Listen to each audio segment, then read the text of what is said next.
আপোনালোকৰ লগত মই আজি এজুপি সুন্দৰ মৰম লগা ফুলৰ বিষয়ে কথা পাতিম। সেই সৌন্দৰ্য প্ৰদান কৰা ফুলপাহি হৈছে পিচ লিলি। পিচ হ'ল শান্তি, লিলি হ'ল লিলি ফুল। এই সৌন্দৰ্য প্ৰদানৰ উপৰিও স্বাস্থ্যবৰ্ধকো। পিচ লিলিয়ে পৰিৱেশ প্ৰদূষণ কৰে, পৰিচৰ্যাও কম। আপুনি টাবত মাটি দিলে তাত সাৰ মিহলি কৰি দিলে, গোবৰ সাৰো দিব পাৰে, ভাৰ্মি কম্পোজো দিব পাৰে, ককপিটো দিব পাৰে। ককপিটো মানে পানীটো মাটিখিনি অলপ শুকাব লাগে, শুকাই কৰি ৰাখিব লাগে। একেবাৰে আলতীয়া মাটি হ'লে ভাল নহয়।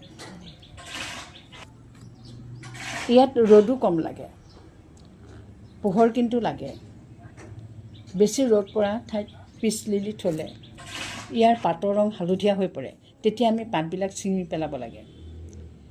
পিচ লিলিয়ে অক্সিজেন দিয়ে, ই পজিটিভ এনাৰ্জি আনে। এই পজিটিভ এনাৰ্জিয়ে মন শান্ত কৰে। পিচ লিলিয়ে অশুদ্ধ বায়ু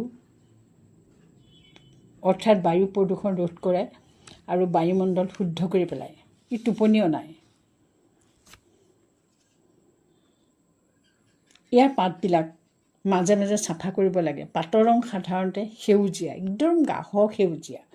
এজোপা পিচ লিলিৰ পৰা তলেদি ঠাল ঠেঙুলি মেলি বহুতো জোপা পিচ লিলি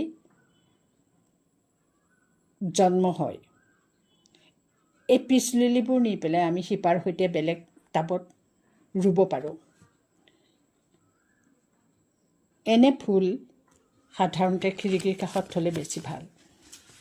বিশেষকৈ আমাৰ drawing room, bedroom, study room, bathroom সকলোতে আমি পিচ লিলি থ'ব পাৰোঁ। পাকঘৰত যদি কোনোবা ঠাইত ভেঁকুৰ হয়, পিচ লিলিয়ে সেই ভেঁকুৰখিনিৰ পৰা হোৱা প্ৰদূষণ ৰোধ কৰিব পাৰে আৰু ই বীজাণুবোৰ ধ্বংস কৰে।